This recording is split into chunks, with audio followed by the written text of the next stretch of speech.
They thought they could break him by breaking his mailbox. Night after night, week after week, the same so-called HOA cops kept running it over, laughing as if destroying a man's property was a game. But what they didn't expect was that the man they were messing with wasn't just any homeowner. He was Curtis Delaney. And Curtis wasn't about to let anyone, not even an HOA patrol, push him around. What he built next is the reason you're here right now. Because once you hear what he did, you'll never look at a mailbox the same way again. This isn't just a story about broken mailboxes. It's a story about control, about intimidation, about a system that thinks it can step all over a black man's rights and get away with it. Curtis Delaney lived on a quiet ranch far from city chaos. He minded his own business, worked hard, paid his dues. But even in the supposed peace of his own home, he wasn't safe from harassment. Because every morning he'd walk down his driveway and see his mailbox smashed into pieces, the dirt around it torn up from tires. Over and over the same scene. It wasn't an accident. It was a message. At first, Curtis tried to brush it off. He replaced the mailbox. Then it happened again and again and again. He put up cameras, but the culprits were slick. They'd come late at night, lights off, creeping down the road just to target him. He reported it to the HOA, but here's the twist. The HOA were the ones doing it. Their patrol cars, their people. The same group that claimed to protect the neighborhood were the ones terrorizing him.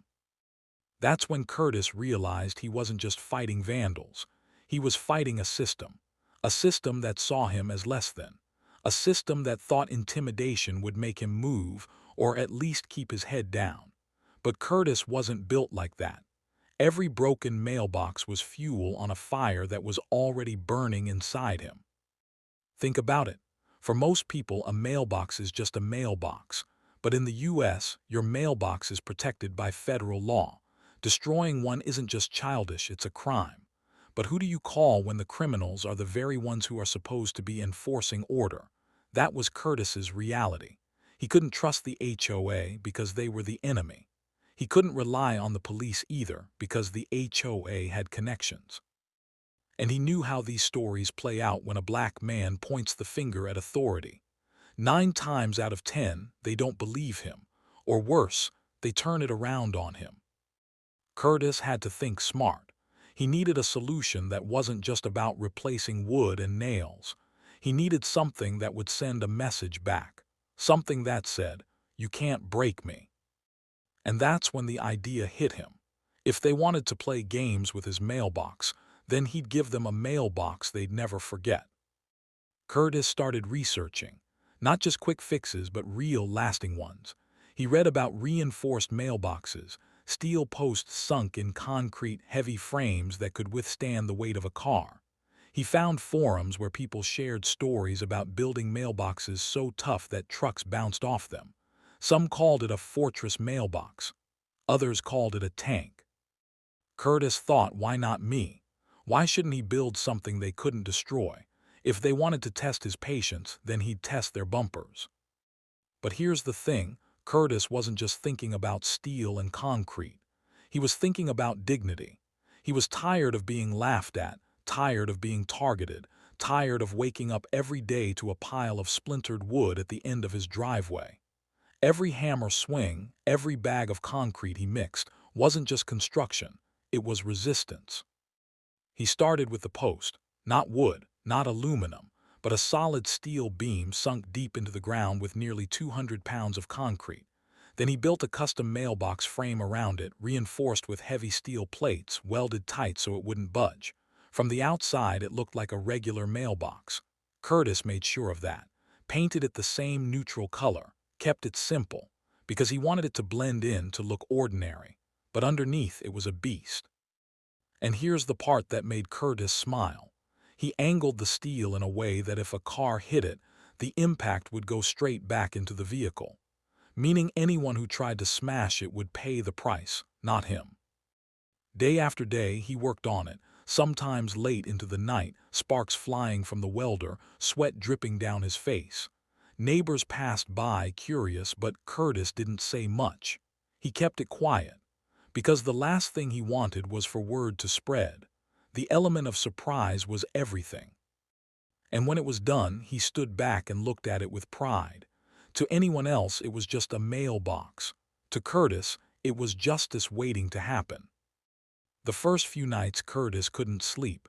He sat on his porch, lights off, waiting. Hours passed. Crickets chirped.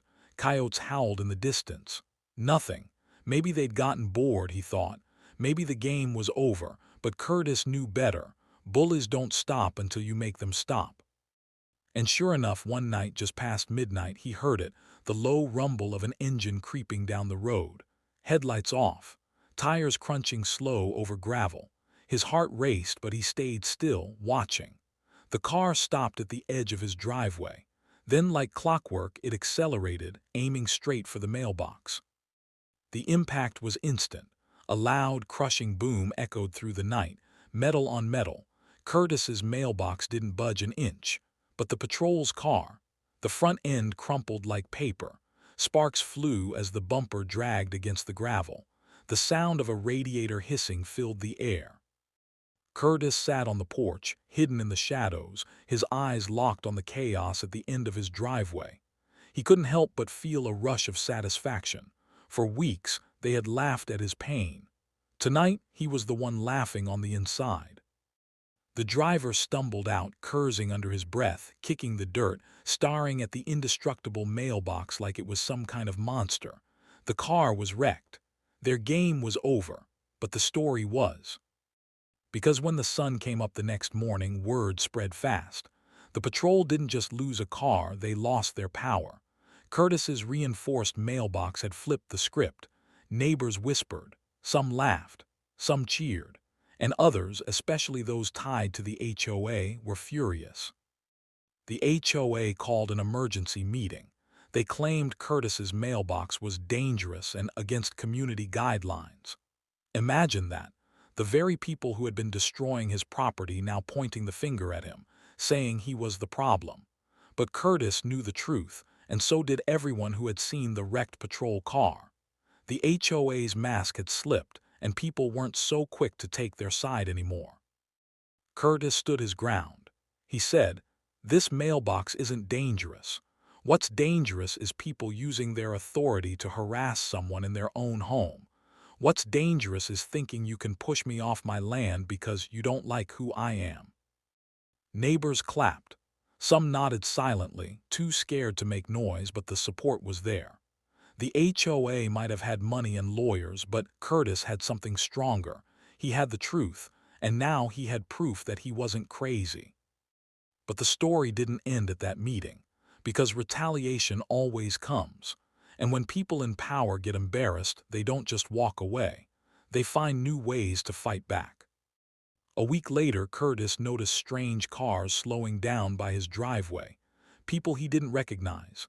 Sometimes they'd stop and just sit there, engines idling before driving off. It felt like surveillance, like they were planning something. Then one night, around 2 a.m., he heard it again, the sound of tires on gravel. But this time it wasn't a quick smash-and run.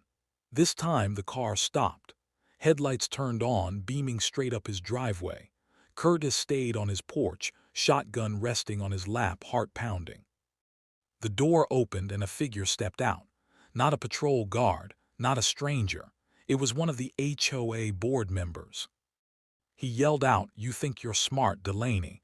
You think you can embarrass us and get away with it. This isn't over." Curtis didn't respond. He just sat there in the dark, calm, watching, because he knew when people threaten you, they're already scared. This story isn't just about a mailbox. It's about dignity, about standing up when people in power try to grind you down.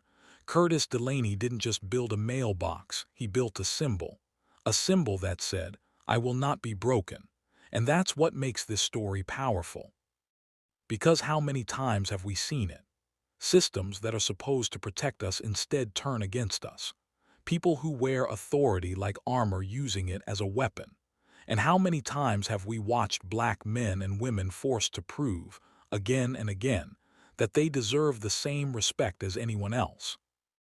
Curtis's story is bigger than one night, one crash, or one mailbox. It's about what happens when you